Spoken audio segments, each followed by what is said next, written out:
Have you ever been delightfully terrified? Like in a horror movie?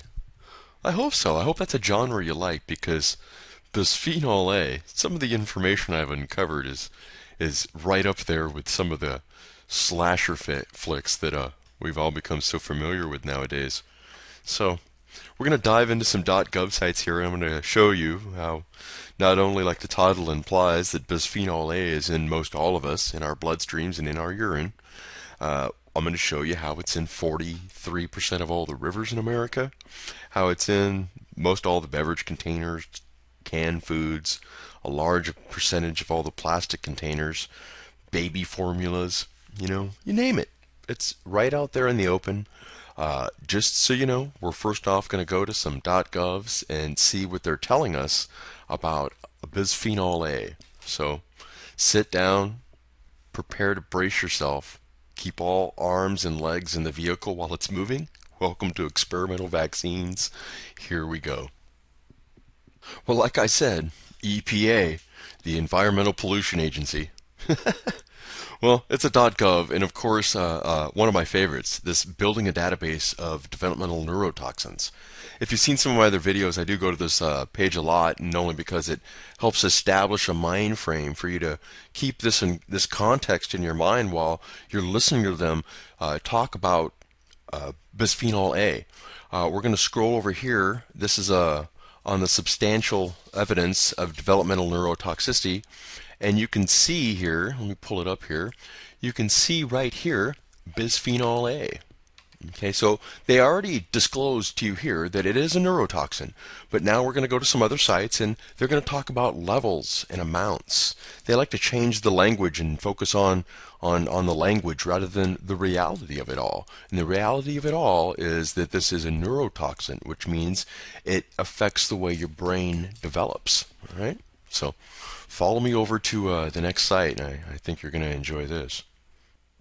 All right, now that we know that the EPA has declared out loud that bisphenol A is a neurotoxin, let's go here. We're on Johns Hopkins Bloomberg School of Public Health. You can see it's a .edu. I told you it was coming.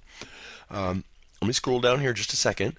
I want to read you some stuff. Since now we know it's a neurotoxin, let's learn a little bit more about BPA. Here we go.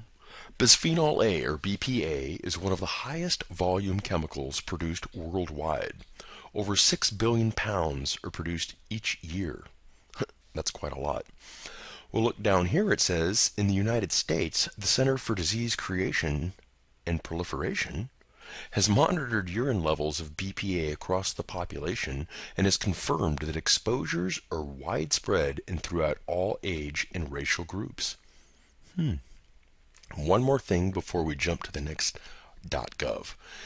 In laboratory animal studies, exposure to BPA in utero and during infancy was found to adversely affect brain development and behavior. So that supports right there the EPA's disclosure that yes, it's a neurotoxin. You can see here also the National Toxicology Program. We're going to be getting to them in a second. So first, let's jump over to another .gov, and I think you're going to find this impressive. Remember I mentioned about the rivers? So here we go. Like I promised, the Center for Disease Creation and Proliferation. Yeah, I've got them stupid glasses on. Well, I don't call them stupid. I like these glasses. Anyways, I promised you .govs, and I really do like the disclosures they make here. We're on the National Biomonitoring Program here by the CDC about bisphenol A, and of course here what I told you before. Here, I'll read it to you. In 1999 through 2000, bisphenol A was detected in 41.2% of 139 U.S. streams in 130 states. So right there's the disclosure I wanted to make, because most of all of our public drinking water, of course, comes from streams, along with bottled water, any of the beer that gets processed, or sodas that get processed with natural waters or resources. Those come from rivers. So enjoy the information. Now we know why or how we have so much BPA in our systems. And remember I told you I was going to show you how we have 93% BPA? Well, let's go over to that .gov site here and brace yourself. So, and it's funny too. The page is actually called "Since You Asked, Bisphenol A." What is bisphenol A? It goes over the facts like we talked about, it being an epoxy resin. I remember I used epoxy resin when I was working in construction. We used it to bond steel to concrete. Great. Let's go down here a little bit. I will show you here. It says, why are people concerned about BPA? One reason people may be concerned about BPA is because human exposure to BPA is widespread.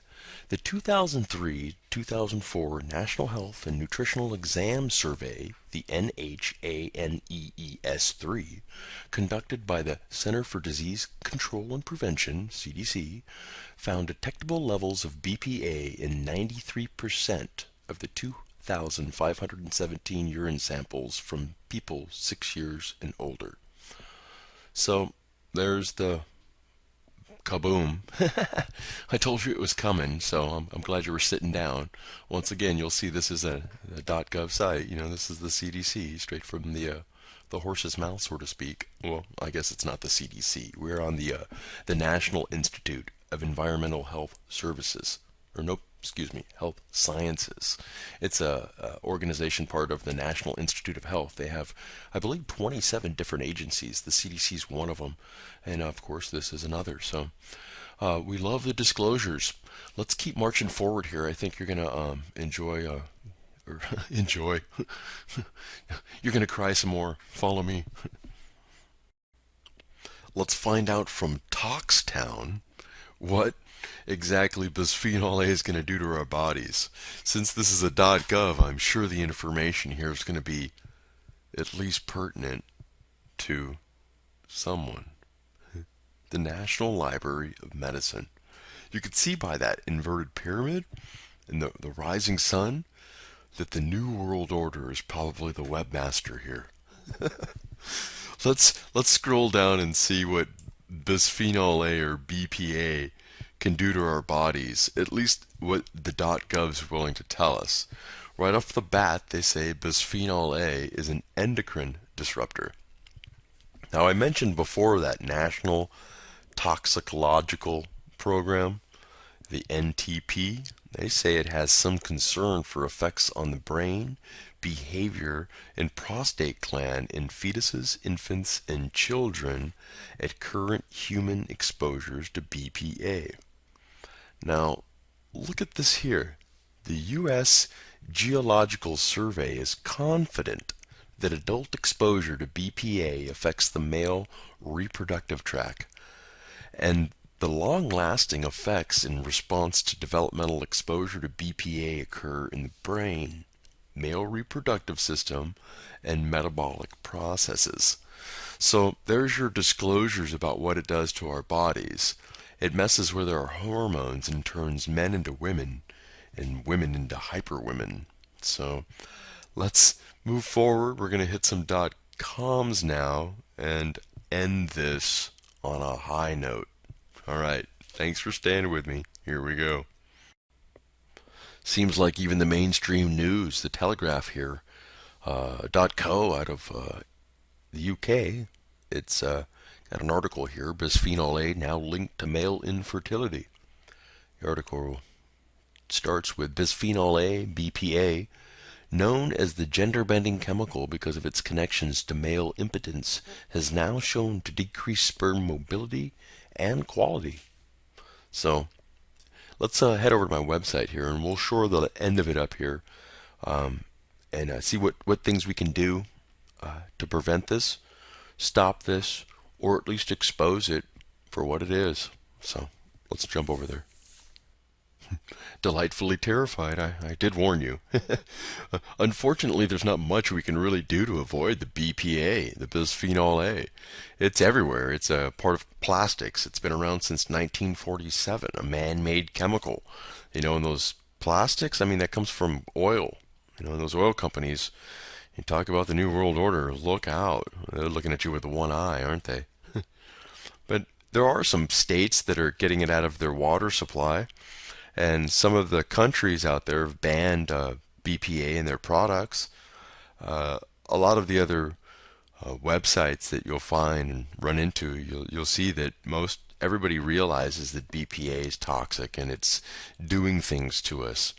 The things that it's doing to us, it's ensuring the pharmaceutical companies have a bigger profit margins. Yeah, you know, especially with the effects on small children. So they get them hurt, injured, or affected somehow at a small age, young age, and boom, there's their customer for life. You know. Well, sorry about all the wonderful news we've talked about. But anyway, at least we don't have to be dumb. We don't have to be ignorant. We don't have to be stupid. You know, we can be aware of these things. And the way to fight the New World Order is just to either not cooperate with the system or expose it for what it is, my friends. Until next time, experimentalvaccines.org signing out.